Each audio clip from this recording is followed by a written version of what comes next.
Hello students, this video is for class 8 chapter number 11, that is force and pressure. In this video we are going to do revision of chapter 11, that is force and pressure. Okay, so let us start it. See concept time 1.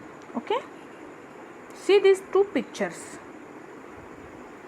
In the first picture, this person is trying to push the door. ये क्या कर रहा है? Door को push कर रहा है. What is the meaning of push? Push का मतलब होता है, ये देखो इसकी डायरेक्शन देखो फोर्स की, अपने से दूर. He is trying to move the object away from him, है ना? When the interaction in which the object is moved away, the interaction in which the object is moved away, it is called as push. Okay, and the interaction in which the object is moved closer, object जहाँ पे close जाता है, that is called as pull. ये इस object को अपनी direction में move करने की कोशिश कर रहा है. It means what? It is he is pulling the object. He is doing what? He is pulling the object. Okay, and push and pull, ये दोनों चीज़ें जो है, आप किसी चीज़ को या तो पुश अप्लाई करते हो या तो पुल अप्लाई करते हो. You means you are applying force on it. Okay, push and pull is what? The applied force on the object. Okay, now see what is this. An object around us change in many ways. A frequent change we notice in that they move and change their shape. They either move or change their shape. Have you ever wondered what causes these changes? They happen when force act on this object.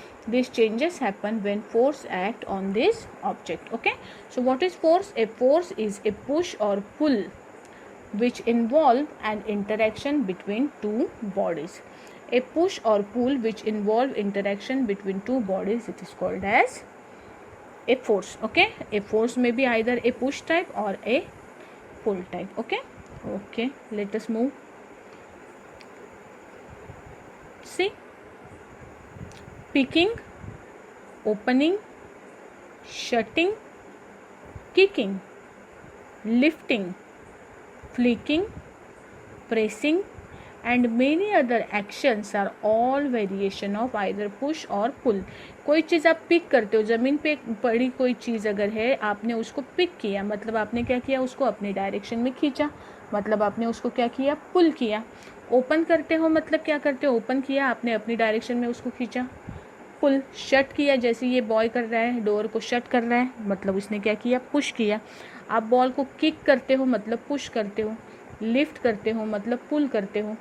Okay, तो इस तरह से हर action जो perform होती है जिसमें force exert होता है, वहाँ पे आइदर पुश किया जाता है और क्या किया जाता है? पुल किया जाता है. Okay, let us move to the next page.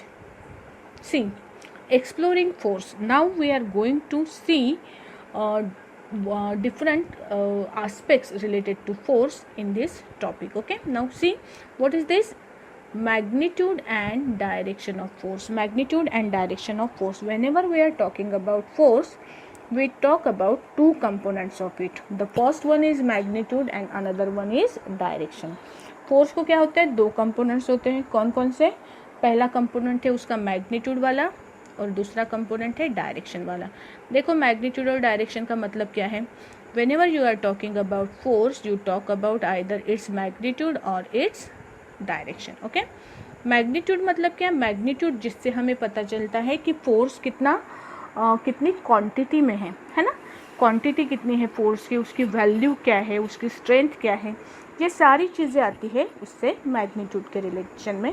Force has magnitude. It means that this component determines how strong the force is. This component determines how strong the force is. Greater the magnitude greater the force. Magnitude जितना ज़्यादा होगा उतना force कैसे होगा? आपका ज़्यादा होगा. Okay, so magnitude indicates how strong the force is. And direction. The direction, this component determines in what direction the force act. Force किस डायरेक्शन में एक्ट होगा? फोर्स किस डायरेक्शन में एक्ट होगा। ये आपको कैसे पता चलता है? ये आपको पता चलता है उसकी डायरेक्शन से। Okay, the direction of push is different from the direction of pull. आपने जो फोर्स अप्लाई किया वो किस डायरेक्शन में एग्जर्ट हो रहा है वो आपको बताता है direction. Okay, in this way force is explain with the help of its magnitude as well as direction. Okay, you can say that force has magnitude and direction both. और ऐसी क्वांटिटीज़ को हमने क्या बोला है? हमने ऐसी क्वांटिटीज़ को बोला है vector quantities. Okay, so force is a vector quantity. See here some example is given.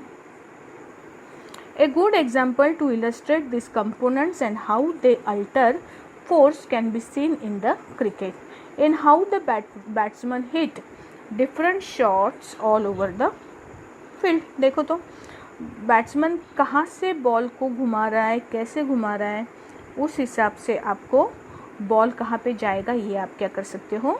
बता सकते हो या गेस कर सकते हो. फिगर 3 में दिखाया है बैट्समैन हिटिंग ए डिफेंसिव शॉट. यहाँ पे ये डिफेंस कर रहा है, बॉल अलग डायरेक्शन में जाएगा. Batsman hit a straight drive.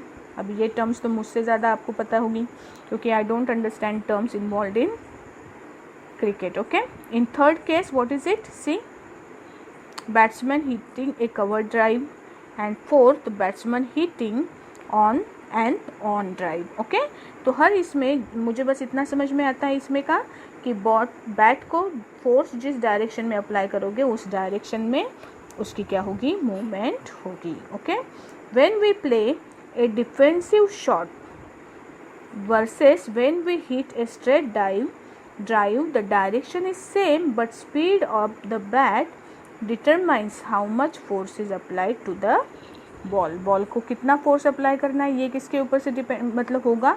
ये डिपेंड होता है कि आपने बॉल को किस फोर्स से हिट किया है. ओके,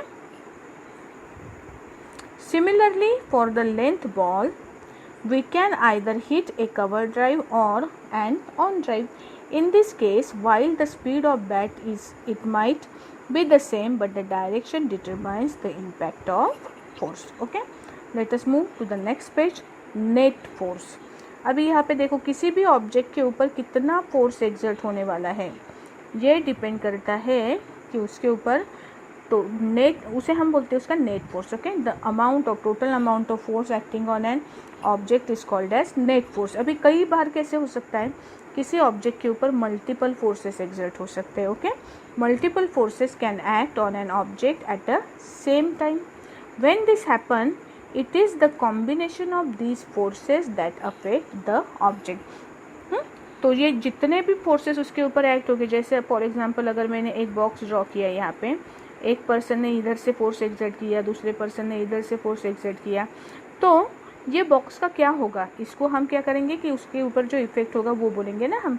तो जिसका फोर्स ज़्यादा होगा, सपोज फॉर एग्जांपल यहाँ पे जो पर्सन था इसने ज़्यादा फोर्स एक्सर्ट किया, अगर इसका फोर्स ज़्यादा है तो क्या होगा? ये बॉक्स जो है वो थोड़ा सा इस डायरेक्शन में क्या होगा? मूव होगा, है ना.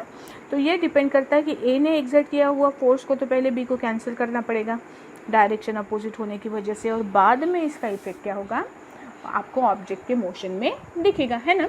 तो इस चीज़ के लिए आपको क्या चाहिए? जो फोर्स एक्सर्ट होता है, कितने फोर्स ऑब्जेक्ट के ऊपर एक्ट हो रहे हैं, वो सारे फोर्सेस का कॉम्बिनेशन जो उस पर इफेक्ट उसका दिखता है, that is called as net force. Okay, let us look at Samit and Rahul pushing a box in different ways together. देखो तो फर्स्ट केस में both forces are acting in the same direction.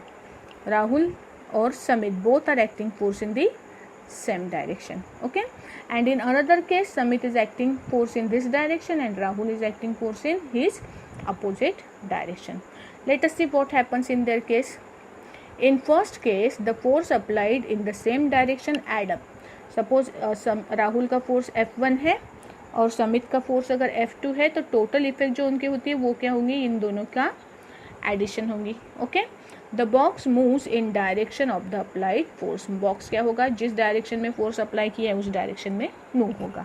लेकिन सेकेंड केस में अभी imagine करो कि समित और राहुल दोनों अगर same amount of force act कर रहे होंगे तो these equal forces are acting in opposite direction, they will cancel each other out. Okay, they will cancel each other. The next force acting on the object is 0, and that is why the box does not move. In this case the box will not move. Okay, let us move to the next page, next slide. See, okay, in this case देखो, अभी imagine करो, अभी ये arrow देखो, हाँ आप arrow के ऊपर से आपको आइडिया आएगी फोर्स की डायरेक्शन के बारे में. Let us see the case 3. अभी यहाँ पे देखो, समित का अप्लाई किया हुआ जो फोर्स है वो येलो कलर की लाइन से इंडिकेट किया है, और राहुल का अप्लाई किया हुआ फोर्स जो है वो रेड कलर की लाइन से इंडिकेट किया है. आप इसकी लेंथ देखो, जो समित के एरो की लेंथ है ये मैग्नीट्यूड इंडिकेट करता है. हाँ, ये सपोज ज़्यादा है और राहुल का कम है, मतलब समित ज़्यादा फोर्स एक्सर्ट कर रहा है ना, राहुल के कंपैरिजन में, और समित के फोर्स की डायरेक्शन ये है. तो क्या होगा, समित का कुछ फोर्स जो है समित राहुल का कैंसिल कर लेगा, और जो रिजल्टेंट फोर्स है वो इस डायरेक्शन में ऑब्जेक्ट के ऊपर एक्ट होगा. तो बॉक्स क्या मूव होगा, बॉक्स समित के फोर्स की वजह से बॉक्स राहुल के डायरेक्शन में क्या होगा, मूव होगा. ठीक है. और अगर दूसरी कंडीशन देखो, तो अगर राहुल का फोर्स ज़्यादा रहा तो क्या होगा, अभी देखो यहाँ पे राहुल ज़्यादा फोर्स एक्सर्ट कर रहा है समित के कंपैरिजन में, है ना. राहुल के एरो की लेंथ ज़्यादा है, मतलब ज़्यादा फोर्स इंडिकेट कर रहे हैं. तो अभी क्या होगा, अभी राहुल का इफेक्ट ज़्यादा होने की वजह से बॉक्स क्या होगा, समित के डायरेक्शन में मूव होगा. ठीक है. तो ये जो दो फोर्सेस है, these are unequal forces acting on the object, and when unequal forces are acting on the object, जो ग्रेटर फोर्स होगा उसकी डायरेक्शन में ऑब्जेक्ट की मूवमेंट क्या होगी, परफॉर्म होगी. Okay, let us C what is given here. The combined force will be difference of these two forces, when, in which case, in both cases. What is the condition? When unequal forces are acting from opposite direction, the combined force will be the difference of these two forces. Case 1 में the force applied by Samit is greater, therefore the block moves to the right, and in case 2 the force applied by Rahul is greater, so the block will move to the left. Okay. See next. As seen above, when multiple forces act on an object, the combined force is called net force. Okay. See, this is the definition of net force. क्या है देखो, when multiple forces act on an object, then combined force is called the net force. This net force is like a new single force on the object. Like all other forces, the net force has magnitude as well as direction. Okay. तो magnitude और direction के बारे में हम क्या बात करेंगे, when both the forces are acting in the same direction, then magnitude is equal to sum of these forces, and direction will be same as both forces are acting in the same direction. When both forces are acting in opposite direction, then difference between the forces will be the magnitude of force, and direction of greater force applied will be the direction of movement of the object. Okay. अभी कई जगह पे ऐसे होता है कि सारे forces एक दूसरे को कैंसिल करके नेट फोर्स उसके ऊपर 0 एक्ट होता है. ऐसे सिचुएशन में आपके फोर्सेस को बोला जाता है बैलेंस्ड फोर्सेस. कौन से forces, balanced forces. Equal forces in opposite direction cancel each other out, that is the net force is 0. Such forces that cancel each other out are called balanced forces. Okay. They can only change the shape of object and not its state of motion. ये line important है, हाँ ध्यान में रखो. They change only the shape of object and not its state of motion. वो state of motion change नहीं कर सकते, सिर्फ ऑब्जेक्ट का क्या चेंज कर सकते हैं, शेप चेंज कर सकते हैं. Okay. So this is about force and its different types, unbalanced and balanced force. Okay. Let us move to the next page. यहाँ पे आपको प्रैक्टिस क्वेश्चन 1 दिया है. देखो क्या है ये practice question 1. Tick all the options below in which force is involve. Force कहाँ कहाँ पे इन्वॉल्व है देखो. Riding a bicycle, if you are riding a bicycle, movement is done, therefore force is applying. Imagining a beautiful lake, आप imagine कर रहे हो lake के बारे में सुंदर से, force is not applied. Chewing gum, force is applied. Stretching a rubber band, force is applied. Okay. Now classify the following action as push और pull. Opening a tiffin box आप आपके डायरेक्शन में खींचते हो, मतलब this is a pull. Striking a shot in carrom में shot मारा जाता है, यहाँ से आप इस डायरेक्शन में पुश करोगे. जो क्या होता है, जो कॉइन होती है उसकी, वो क्या होगा, आपसे अवे डायरेक्शन में मूव होती है. It means it is a push. And sucking on a straw से आप जूस को सक करते हो, that is also a type of pull. Okay, so पहला पुल, दूसरा पुश, तीसरा pull. Okay, these are all questions of practice question 1. Okay, let's move to the next page. See concept time 3. अभी यहाँ पे देखो क्या दिया है आपको. Different effects of force on an object. Effect, force के इफेक्ट क्या होते हैं किसी भी ऑब्जेक्ट के ऊपर. ये चार्ट देखो, बहुत इंपॉर्टेंट चार्ट है कि आप क्या करते हो, किसी भी चीज़ को फोर्स अप्लाई करने के बाद में उसका क्या होता है. देखो, फोर्स अप्लाई करने के बाद में पहली चीज़ तो हो सकती है कि चेंज इन शेप, उसका शेप चेंज हो सकता है. जैसे यहाँ पे देखो, ये बॉल है, स्माइली बॉल होता है ना, वो जो एक्सरसाइज करने में इस्तेमाल किए जाते हैं, वैसा इसको अगर आपने स्क्वीज किया बॉल को, तो बॉल का शेप चेंज हुआ ना, मतलब आपने अप्लाई किए हुए फोर्स की वजह से बॉल का क्या चेंज हुआ, शेप चेंज हुआ.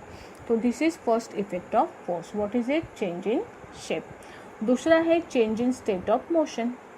स्टेट ऑफ मोशन के अलग अलग स्टेट से हमें पता है, state of rest, state of motion, वो चेंज हो सकता, मतलब either object is at rest position और इट इज़ मूविंग. ओके, तो that is called as change in state of motion. अभी change in state of motion में change दो तरह के हो सकते हैं. It is either change in direction और चेंज इन स्पीड. ये या तो डायरेक्शन चेंज कर सकते हो, जैसे ये देखो, बैट्समैन जब बैट से फोर्स अप्लाई करता है तो ये क्या करता है, बॉल की डायरेक्शन चेंज करता है. ओके, चेंज इन स्पीड में या तो वो रेस्ट टू मूव होता है, ऑब्जेक्ट एक जगह पे स्टेबल था, जैसे एक जगह पे बॉल है, सपोज आपने हॉकी की स्टिक मूव की तो ये बॉल की डायरेक्शन क्या होगी, चेंज होगी. तो ऑब्जेक्ट रेस्ट पोजीशन से मोशन में आ सकता है because of effect of force. उसकी स्पीड चेंज कर सकते हो आप, पहले से मोशन में था आपने और उसको फोर्स अप्लाई कर दिया, उसकी स्पीड चेंज हो गई. या मोशन में है, आपने ब्रेक अप्लाई किए तो वो क्या हो सकता है, रेस्ट पोजीशन पे आ सकता है. Okay, so these are different effect of forces. These are different effect of forces. What is a, number 1 change in shape, number 2 change in state of motion. It can be either change in direction, change in speed. change in speed में या तो rest से motion में जाएगा, या उसकी speed change होगी, या उसका क्या होगा, मोशन में से वो रेस्ट पोजीशन पे आएगा. Okay, so these are different effects of forces. ठीक है, let us move to the second practice question. 3 friends are playing tug of war. Tug of war पता है ना आपको, ये जो रस्सी है, दो इधर से खींच रहे हैं, एक इधर से खींच रहे हैं, जिसके साइड में वो रस्सी खींची जाएगी पूरी प्लेयर्स के साथ में, वो winner. The force applied by each are shown in the figure on the right. Who you think will win, in which direction will the tug move. किस डायरेक्शन में जाएंगे आप, डायग्राम देख के आपको पता चलेगा. अभी यहाँ पे देखो, पिक्चर में क्या दिखता है उस पर नहीं जाना है हमें डायग्राम में फोर्स जो दिए हैं उस डायरेक्शन में देखो. तीनों का जो मैग्नीट्यूड है वो कैसे है, देखो सेम है ना. एरो की साइज देखो, ए जितना फोर्स एक्सर्ट कर रहा है ये भी उतना ही फोर्स एक्सर्ट कर रहा है, ये भी उतना ही फोर्स एक्सर्ट कर रहा है, लेकिन अपोजिट डायरेक्शन में. तो फाइनली क्या होगा, फाइनली ये फोर्स एक दूसरे को कैंसिल करेगा and this will be the movement of tug, है ना. इस डायरेक्शन में ऑब्जेक्ट क्या होगा, मूव होगा. Okay okay, so the answer will be the force will move to the left, ऐसे लिख सकते हो आप. ठीक है, explain how can the magnitude and direction of the net force acting on an object. How we can find the magnitude and direction of net force acting on an object. तो यहाँ पे कौन सा एक्सप्लेनेशन दोगे आप, what will be the direction of force acting on the object. तो आप यहाँ पे क्या कर सकते हो, ये जो एक्सप्लेनेशन हमने दिया है ना, this explanation. Okay, when forces are acting, कौन सा, सॉरी ये वाला,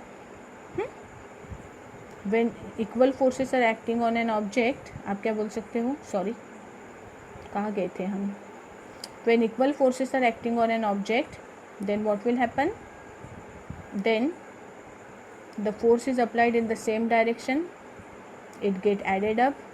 When opposite direction, they cancel each other.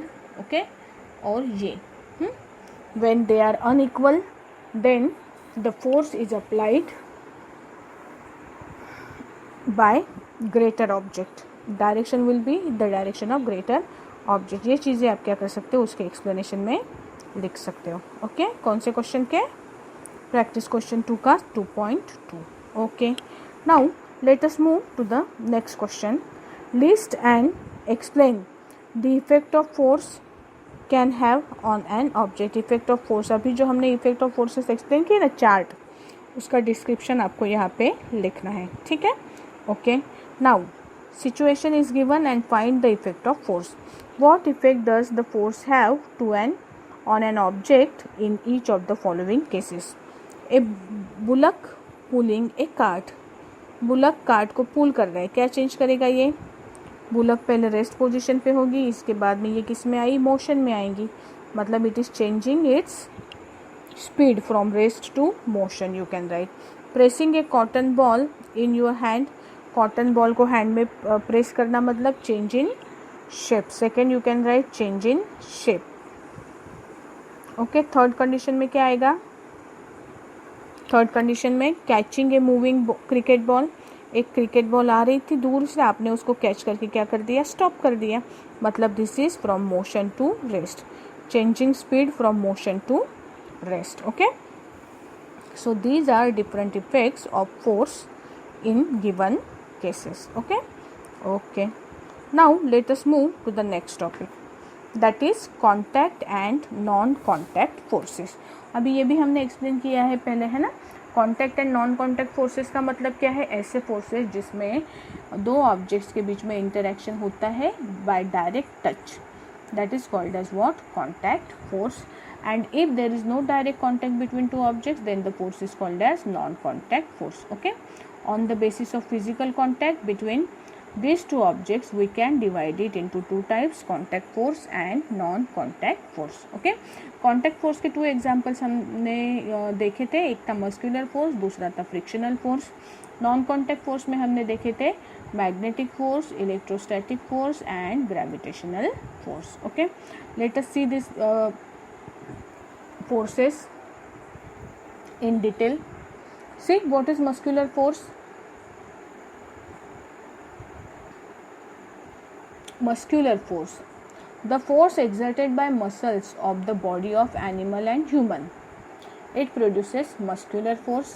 Example क्या है इसका? देखो, the bodybuilder uses muscular force to lift the weight. Second force है frictional force, the force between two surfaces rubbing against each other is called as frictional force. It opposes the state of motion of the body. Body के को मतलब उसकी state change करने के लिए जो opposition होता है, that opposition causes frictional force. Okay, इसका एग्जांपल क्या है? Friction between our shoes and the ground help us to walk. That is example of frictional force. Third is magnetic force. The force exerted by magnet on a specific material is called as magnetic force. For example, magnetic force attract iron fillings towards a magnet. Electrostatic force, force exerted by an electrically charged body on another is called as electrostatic force. ये देखो बच्चे के बाल कैसे खड़े हो गए, है ना? That is because of electrostatic force.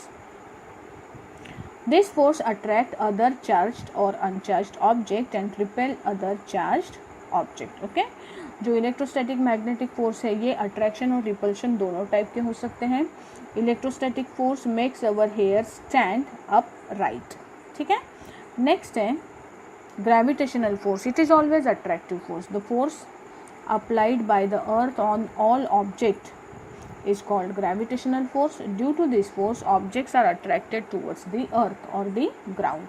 जैसे कोई भी बॉल ऊपर अगर आपने रखा है तो वो फाइनली ग्राउंड के ऊपर गिरता है, बिकॉज ऑफ मतलब बॉल जब ऊपर से गिरता है it falls towards the earth because of what? Gravitational force. Okay, so these are various types of force depending on the physical interaction between them. ठीक है, let us move to the next practice test.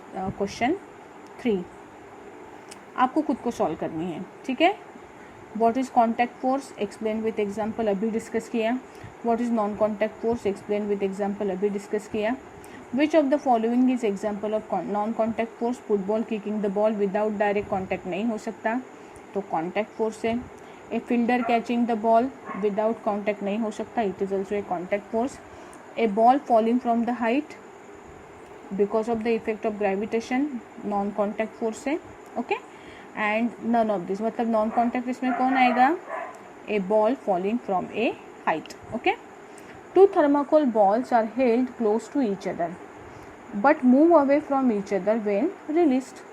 Name the force which might be responsible for it. Thermocol balls जो होते हैं ना, इसको आप charge कर सकते हो. ओके, ये एक दूसरे से दूर जा रहे हैं, मतलब या तो ये मैग्नेटिक फोर्स होंगे या कैसे होंगे, इलेक्ट्रिक फोर्स होगा, है ना, रिपल्शन हो रहा है. तो थर्माकोल बॉल्स को आप क्या कर सकते हो, थोड़ा सा फ्रिक्शन करके उसको इलेक्ट्रिकली चार्ज कर सकते हो. सो यहाँ पे कौन सा फोर्स हो सकता है? There can be a electric और electrostatic force. Okay, force of repulsion भी देना ज़रूरी है. Electrostatic force of repulsion. 3.5 देखो. When we use eraser to erase something written in our notebook, what are the different forces at play? आप notebook से जब कोई चीज़ को इरेज करते हो, जैसे मेरे पास भी एक इरेजर है, देखो यहाँ पे पिक्चर में, ये इससे मैं क्या कर सकती हूँ, चीज़ को आप इरेज कर सकते हो. देखो यहाँ पे इरेज हो रहा है ना. इरेज करते समय आपको ध्यान में आएगा कि आप क्या करते हो, चीज़ को दूसरे चीज़ पे क्या करते हो, आप ये करते हो, क्या बोलते हैं उसको, रब करते हैं हम दो चीज़ों को. तो वहाँ पे पहले तो एक तो आप उसको घिस रहे हो, मतलब आप उसको पुश कर रहे हो. दूसरा, दो चीज़ के बीच में फ्रिक्शन होता है जिसके वजह से आपका जो रबर है वो धीरे धीरे क्या होने लगता है, छोटा होता है. मतलब वहाँ पे कौन सा फोर्स एक्ट हो रहा है? Force of friction. ठीक है. Right an example of A contact and non contact force in appropriate box. आपको इसमें कौन से इसमें आता है कॉन्टैक्ट और नॉन कॉन्टैक्ट फोर्स का एग्जाम्पल? एक तो पुशिंग के कैटेगरी में और दूसरा पुलिंग के कैटेगरी में. कॉन्टैक्ट फोर्स पुशिंग में क्या आएगा? जैसे क्लोजिंग ए डोर, पुश कर रहे हो आप. ओके, और पुलिंग में आएगा opening a door. You can से कॉन्टैक्ट फोर्स के दो एग्जाम्पल. नॉन कॉन्टैक्ट फोर्स, अगर मैंने ग्रेविटेशनल फोर्स का एग्जाम्पल दिया तो वो पुलिंग में ही आएगा. ग्रेविटेशनल फोर्स कभी भी पुश नहीं कर सकता है. तो यहाँ पे मैं लूँगी, कहाँ पे, यहाँ पे मैं ग्रेविटेशन लिख सकती हूँ. और ये जो चीज़ है नॉन कॉन्टैक्ट में आप बोलो electrostatic force of repulsion, that will come in pushing each other. Okay, so this in this way you can solve practice question 3. Okay, now let us move to the next topic, that is pressure. अभी यहाँ पे pressure में देखो, आपको ये जो diagram दिख रही है आपको यहाँ पे, ये जो फर्स्ट है, ये फर्स्ट केस में देखो, ये बलून जो है ना, बलून को पिन से टच कर रहा है. और दूसरे केस में वही बलून को आपने फिंगर से क्या किया, प्रेस किया. आप बताओ तो किस चीज़ में ये बलून फूटेगा? बलून के बर्स्ट होने के चांसेस कहाँ पे ज़्यादा है, यहाँ पे कि यहाँ पे? यहाँ पे बलून क्या हो जाएगा, बर्स्ट हो जाएगा. यहाँ पे थोड़ी समय के लिए उसका क्या होगा, सिर्फ शेप चेंज होगा. बराबर है ना. Okay, we know that a needle can be used to pierce a balloon. Have you ever applied the same force with your finger instead? अगर मैं उंगली से दबाने की कोशिश करती हूँ ना, बाप रे, मेरी उंगली दर्द करने लगेगी. फूटेगा ये भी, लेकिन उसको मुझे बहुत ज़्यादा फोर्स अप्लाई करना पड़ेगा. और ये नीडल ने सिर्फ टच भी किया तो भी काम हो जाएगा, है ना. मतलब यहाँ पे क्या हो रहा है, देखो, ये जो नीडल होती है, नीडल का एंड जो होता है ना, वो पॉइंटेड होता है. और फिंगर का एरिया कैसे होता है, बड़ा होता है. तो ये पॉइंटेड एंड के ऊपर आपने जितना भी फोर्स एक्सर्ट किया उसका इफेक्ट कैसे होता है, ज़्यादा होता है in comparison with large area. ठीक है. See, this is due to the difference in area of contact with the balloon in both cases. When the area of contact is small, see, when the area of contact is small, as in the case of needle, all the force is concentrated and applied on a small area of the object. In the second case, the force is applied on large area, so it is more spread out. This reduces the effect of the force on the balloon per unit area. And ये जो force per unit area बोलते हैं हम, that is called as pressure. Force per unit area it is called as pressure. अभी इस diagram में देखो, एक ब्रिक है और नीचे स्पंज रखा हुआ है. ये ब्रिक को देखो, पहले मैंने हॉरिजॉन्टल रखा तो देखो उसने स्पंज को कितना प्रेस किया है ना. और वही ब्रिक को अगर मैं वर्टिकल ले रखती हूँ तो उसने देखो यहाँ पे ज़्यादा डिस्टेंस उसने प्रेस हो गया ना. वो व्हाट डज दिस इंडिकेट? जब इसका एरिया बड़ा हो जाता है. अभी ब्रिक अगर कंसिडर करूँगी मैं, जो एरिया स्पंज के कॉन्टेक्ट में, we are talking about this area. हाँ, यहाँ पे एरिया इतना है, दूसरे केस में ये छोटा सा एरिया होगा है ना, बॉटम का उसके, सॉरी. तो जहाँ पे एरिया ज़्यादा होता है ना, वहाँ पे प्रेशर देखो, प्रेशर कैसे होगा? कम होगा. एरिया ज़्यादा, प्रेशर कम. एरिया कम, प्रेशर कैसे होता है? प्रेशर होता है ज़्यादा. ठीक है, okay. C,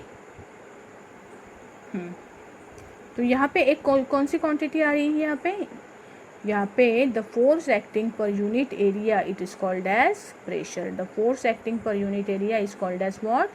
it is called as pressure. Pressure का फॉर्मूला है pressure equal to force upon area. Pressure equal to what? Force upon area. और जो चीज़ें हमने यहाँ पे डिस्कस की वो यहाँ पे दी है कि on the same area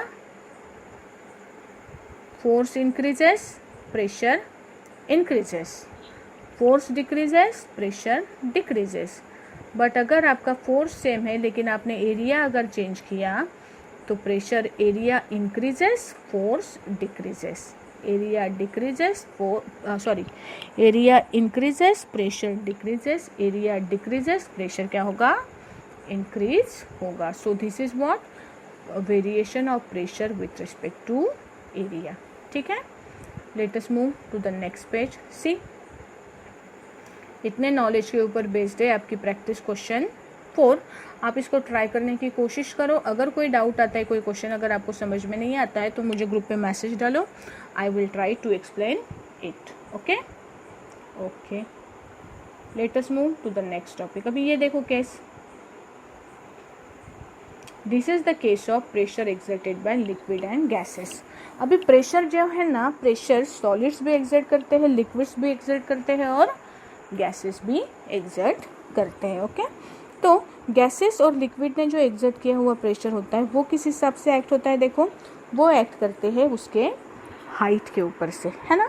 fluid मतलब जो फ्लो होते हैं वो फ्लूइड, जैसे कि liquid and gases, they also exert pressure. We can learn more about such pressure in fluids and its properties using the example of water stored in the container. अभी यहाँ पे देखो, यहाँ पे क्या किया है, देखो ये केस में आपको नज़र आएगा कि ये दो क्या है, टेस्ट ट्यूब है. और टेस्ट ट्यूब के नीचे ये जो दिख रहा है ना ग्रीन कलर का पार्ट, इसको बलून अटैच किया हुआ है ना. आपको ध्यान में आएगा कि जब इसमें पानी कम डाला तो ये बलून कम क्या हो गया, और इसकी साइज़ जो है उसकी कम, बलून फूला, वो है ना, इन्फ्लेट हुआ. और जब वाटर मैंने ज़्यादा भरा था तब ये बलून ज़्यादा इन्फ्लेट हो गया. Okay, what does it indicate? It indicate that the pressure at the bottom of container depends on the height of column of fluid above it. The pressure at the bottom of the container depends on the height of the column of fluid above it. जितना ज़्यादा पानी उसके ऊपर present होगा उतना वहाँ पे pressure कैसे होगा? Pressure will be more. ठीक है, this is first property. Okay, let us move to the next property. अभी देखो दूसरा. अभी यहाँ पे क्या किया है इन्होंने, एक कंटेनर लिया, उसको कंटेनर को दो साइड में दो पॉइंटेड होल्स डाले और यह देखो प्रेशर सेम हाइट के ऊपर वाटर का फ्लो गिर रहा है ना. तो दिस इंडिकेट्स दैट अगर सेम हाइट पे आपने प्रेशर मेजर किया तो एक हाइट के ऊपर प्रेशर की वैल्यू कैसे होती है? इक्वल होती है. ओके, प्रेशर सेम लेवल पे प्रेशर कैसे होता है?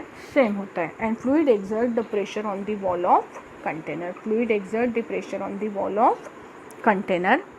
fluid exert pressure on the wall of container and this pressure exerted by the fluid is equal at same depth. अगर डेप्थ कांस्टेंट है तो ये प्रेशर कैसे होगा? The pressure will B equal. Okay, let us see the next topic, atmospheric pressure. Atmospheric pressure मतलब अभी देखो यहाँ पे जो प्रेशर एयर एक्सर्ट करती है, अभी ये देखो ये पर्टिकुलर प्लेस में वो पॉइंट के ऊपर, ये पॉइंट के ऊपर जितनी भी एयर प्रेजेंट है ना, लास्ट तक के, जहाँ तक एयर ख़त्म नहीं होती वहाँ तक के जितनी एयर यहाँ पे प्रेजेंट है वो पूरी की पूरी एयर क्या करती है? इतने रीजन के ऊपर प्रेशर एक्सर्ट करती है and that pressure is called as atmospheric pressure. इस प्रेशर को हम क्या बोलते हैं? This pressure is called as atmospheric pressure. Okay, see what is it? Air in another is another fluid.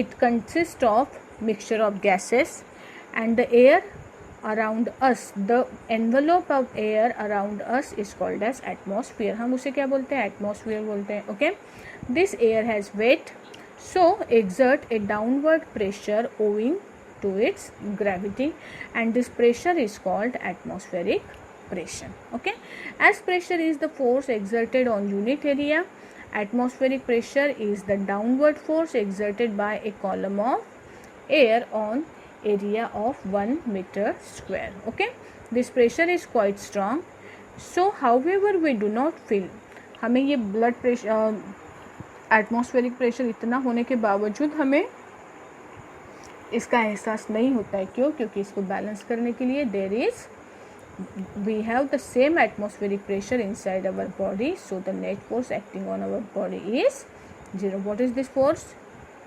That is called as blood pressure. हमारा blood pressure है. Okay, यहाँ पे एक हिंट देखो, ये शायद हमने जब ये लेसन पढ़ाया था तब भी देखा था. हाँ, जो मरियाना ट्रेंच नाम का पार्ट है, it is the deepest point on the earth and it is near about 11 kilometre deep. The water pressure at the bottom of trench is about 1000 times that of normal atmospheric pressure at the sea level. अर्थ के ऊपर, अगर हम अर्थ के मतलब core तक जाओगे तो definitely pressure तो इंक्रीज होगा ही, लेकिन अर्थ के सरफेस के ऊपर सबसे डीपेस्ट पॉइंट कौन सा है? Mariana trench. कितना खोल है वो? 11 किलोमीटर डीप. वहाँ पे प्रेशर सबसे ज़्यादा है. ओके ओके, प्रैक्टिस क्वेश्चन 5 आपको सॉल्व करनी है. अगर कहीं पे डाउट आता है तो आप मुझे पूछ सकते हो. ठीक है, तो यहाँ पे ये जो फोर्स एंड प्रेशर लेसन है इसकी रिवीजन हमने क्या की? कंप्लीट की. ये जो लेसन है इसकी एक्सरसाइज सॉल्व करने की, यहाँ पे तो प्रैक्टिस क्वेश्चन मैंने ऑलमोस्ट 3 सॉल्व करके दिए हैं आपको, 2 आपको खुद को करने हैं. ठीक है, और इसके बाद में बाकी का जो टॉपिक है, मतलब और एक लेसन की रिवीजन हमें लेनी है, वो हम क्या करेंगे? कर लेंगे.